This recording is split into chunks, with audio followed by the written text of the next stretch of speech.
Bonjour à tous, j'espère que vous allez bien. On est lundi et c'est la question du lundi. Alors la question qui m'a été posée aujourd'hui est: est-il possible de faire de la location sans être propriétaire d'un bien immobilier? Alors la réponse est très simple, oui. Et alors il y a énormément de solutions qui s'offrent à vous. Je vais en parcourir quelques-unes avec vous aujourd'hui, comme par exemple l'achat d'une caravane. Donc imaginez, vous achetez une caravane qui est dans un camping et vous décidez de la louer en période de courte durée, donc ça veut dire à la semaine, pendant par exemple la période de vacances scolaires ou justement hors période de vacances scolaires pour les personnes qui veulent plus de tranquillité. Une caravane, ça peut quasiment se louer à l'année parce qu'il y a des gens qui vont être intéressés de la louer pendant les vacances de Pâques, il y a certains qui vont être intéressés de les louer pendant la période estivale. Donc ça se loue quasiment toute l'année. Étant donné que vous la louez à la semaine, vous pouvez demander un loyer donc plus élevé et donc ça va couvrir les frais d'achat de la caravane ainsi que les frais de camping.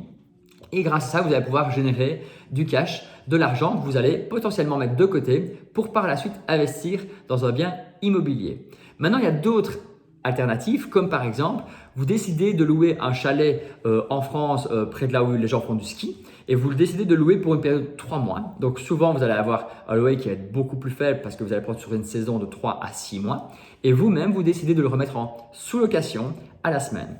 Donc ça, c'est quelque chose qui se fait régulièrement. Maintenant, faites quand même attention à une chose, c'est que si c'est marqué dans votre bail que la sous-location est interdite, vous ne pouvez pas le faire. Maintenant, si ce n'est pas notifié ou que c'est toléré, faites-le. Ça vous permet de générer de l'argent sans forcément avoir dû acheter soit le chalet ou acheter un appartement pour faire ce genre de location. Maintenant, il y a d'autres choses alternatives qui sont un peu plus drôles et un peu plus rares pour l'instant, en tout cas en Belgique. Je ne sais pas si vous avez déjà vu, c'est des grosses bulles en plastique transparentes comme ça. Ça ne coûte vraiment pas cher à l'achat. Vous en trouvez déjà facilement sur Internet pour 1000-1500 euros. Et ça va se louer, alors là c'est assez incroyable, facilement 2 à 300 euros la nuit. Donc c'est quelque chose que vous allez pouvoir installer dans votre jardin, si vous avez un jardin qui s'y prête.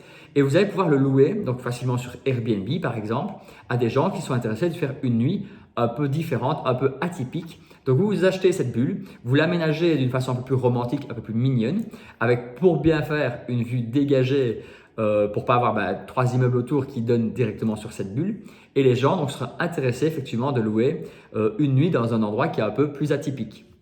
Maintenant, encore une autre alternative, c'est d'acheter un van ou un camping-car et de le louer, pareil, en courte saison, à courte durée, donc à la semaine. Donc, vous achetez un camping-car que vous louez à la semaine et beaucoup de gens seront intéressés de louer ce genre de biens mobiliers parce que il y en a certains qui ont des rêves, par exemple, pour partir dans le sud de la France en camping-car, n'ont pas les moyens d'acheter un camping-car ou pas forcément l'envie, et vous allez pouvoir proposer à travers votre camping-car ou votre van cette location qui va être possible. Donc vous voyez, il y a énormément de choses qui sont possibles. Si par exemple vous habitez dans une grande ville et que vous avez une chambre que vous n'utilisez pas, il est encore possible de gagner de l'argent là-dessus en la mettant par exemple en location Airbnb en chambre partagée. Donc ça veut dire que vous allez accueillir des touristes chez vous, un peu comme un hôte, finalement, c'est un peu ça. Et vous allez pouvoir générer donc de l'argent grâce à ça. Ça va vous permettre de diminuer votre loyer ou au contraire de gagner de l'argent pour le mettre de côté pour par la suite investir dans l'immobilier. Voilà, j'espère que je vous ai donné 2-3 petites astuces pour quand même pouvoir investir et gagner de l'argent sans forcément passer par un crédit immobilier.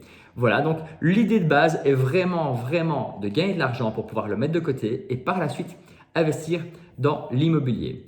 Donc voilà, j'espère avoir répondu à cette question. N'hésitez pas, si vous avez d'autres questions, vous pouvez me les poser en commentaire ou en message privé et j'y répondrai un prochain lundi.